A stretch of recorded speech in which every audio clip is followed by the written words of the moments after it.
Good morning అండి. మొదటిసారికి my help channel visit చేసిన వారు సబ్స్క్రైబ్ చేసుకోండి. కావాల్సిన ఇన్ఫర్మేషన్ కోసం కామెంట్లు తెలియపరచండి. అదేవిధంగా వీడియో నచ్చినట్లయితే లైక్ చేయండి అండ్ షేర్ చేయండి సార్. సో ఇప్పుడే ఈరోజు వచ్చినటువంటి వార్తాపత్రికల్లో ఇన్ఫర్మేషన్ కనుక చూసుకున్నట్లయితే మళ్ళీ ఉద్యోగాల జాతర 20,000కు పైగా ఖాళీల భర్తీకి చర్యలు, వివరాలు సేకరించినటువంటి ప్రభుత్వం, నియామక సంస్థలకు చేరిన జాబితాలు, కొత్తగా రోస్టర్లు, రిజర్వేషన్లు, ప్రభుత్వ కసరత్తు.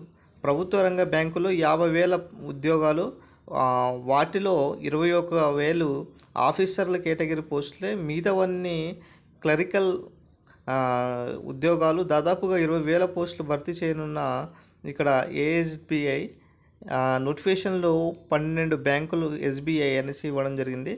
అండ్ 12 బ్యాంకులు కసరత్తు. మొత్తానికైతే తెలంగాణలో మళ్ళీ కొత్తగా ఉద్యోగాలు అయితే రావడం జరుగుతుంది. దాదాపుగా 20,000 ఉద్యోగాలు అయితే రావడం జరుగుతుంది. మళ్ళీ జూలై 10న దీనికి సంబంధించినటువంటి ప్రకటన ఉంటుంది. నవంబర్ నుంచి ఎగ్జామ్స్ నిర్వహించే అవకాశం దాదాపుగా ఎక్కువ కనబడుతుంది సార్.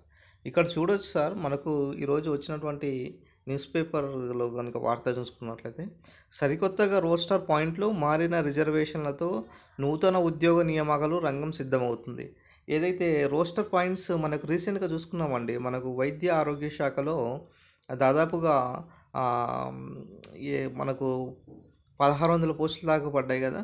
సో దాంట్లోనే ఏదైతే ఎస్సీ వర్గీకరణకు సంబంధించినటువంటి రోస్టర్ విధానం ఉన్నదో దాన్ని 3 గ్రూపులుగా డివైడ్ చేయడం జరిగింది. Group 1, group 2, group 3గా.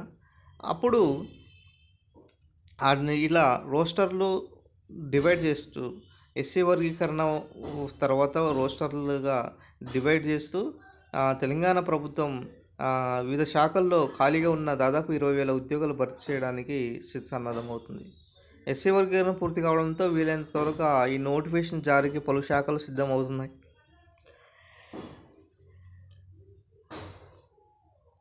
అయితే 2024-25 ప్రభుత్వ కొలువులు భర్తీ చేసేందుకు ప్రభుత్వం జారీ చేసిన జాబ్ క్యాలెండర్కు అనుగుణంగా ప్రభుత్వం పంపించిన ప్రతిపాదనలో మార్పులు చేర్పులు జరుగుతున్నాయి. ఎస్సీ వర్గీకరణకు అనుగుణంగా రోస్టర్ ప్రకారంగా ఉద్యోగ ఖాళీల వివరాలు తెప్పించుకొని భర్తీ చేసేందుకు సవరణ క్యాలెండర్ను జారీ చేసేందుకు కసరత్తు చేస్తున్నారు. త్వరలో 20,000కు పైగా పోస్టులతో జాబ్ నోటిఫికేషన్లు వెలువడే అవకాశం ఉన్నట్లుగా సమాచారం. ఈ మేరకు శాఖల వారీగా ఖాళీల వివరాలను రెడీ చేస్తున్నారు. కొన్ని కీలక శాఖల్లో డైరెక్ట్ రిక్రూట్మెంట్కు వీలుగా ఖాళీలను కింది స్థాయి వారితో పదోన్నతుల ద్వారా భర్తీ చేయడానికి ఇక్కడ సూచిస్తున్నారు. మొత్తానికైతే తెలంగాణ ప్రభుత్వం మళ్ళీ ప్రతిష్టాత్మకంగా జాబ్ క్యాలెండర్ ఇవ్వాలన్న ఉద్దేశంతో దాదాపుగా 20,000-30,000 ఉద్యోగాలు భర్తీ చేయాలనే దిశగా ముందుకు వెళ్ళడం జరుగుతుందండి.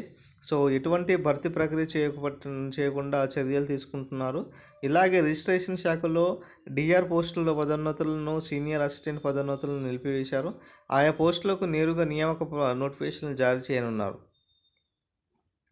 గత సంవత్సరం విడుదల చేసిన అమలు కాని జాబ్ క్యాలెండర్ పేర్కొన్న ఉద్యోగాలకు సంబంధించిన నూతన ప్రతిపాదన కొత్తగా ఏర్పడిన ఖాళీల ప్రకారం వడివడిగా శాఖలుగా వారిగా ఇక్కడ ఇవ్వడం జరిగింది. మొత్తానికైతే తెలంగాణ ప్రభుత్వము ఈ యొక్క జాబ్ క్యాలెండర్ ఇవ్వాలన్న ఉద్దేశంతో ముందుకు సాగుతుంది. బ్యాక్లాగ్ ఉద్యోగాలను కలిపి నోటిఫికేషన్ ఇవ్వాలని ప్రభుత్వం యోచిస్తుంది. గ్రూప్స్తో పాటు ఇంజనీరింగ్, గురుకుల టీచర్ ఉద్యోగాల ప్రకటనలు రానున్నాయి. ఆర్టీసీలో వైద్య విభాగాల పరిధిలో అత్యధికంగా దాదాపుగా 10,000 వరకు పోస్టులు ఉన్నాయంటూ సమాచారం. ప్రభుత్వ విభాగాలు విద్యుత్ సంస్థలు, ఇంజనీరింగ్ విభాగాల్లో 2,000-3,000 వరకు ఖాళీలు ఉన్నట్లుగా విశ్వసనీయ సమాచారం అనేసి ఇక్కడ తెలుస్తుంది సార్.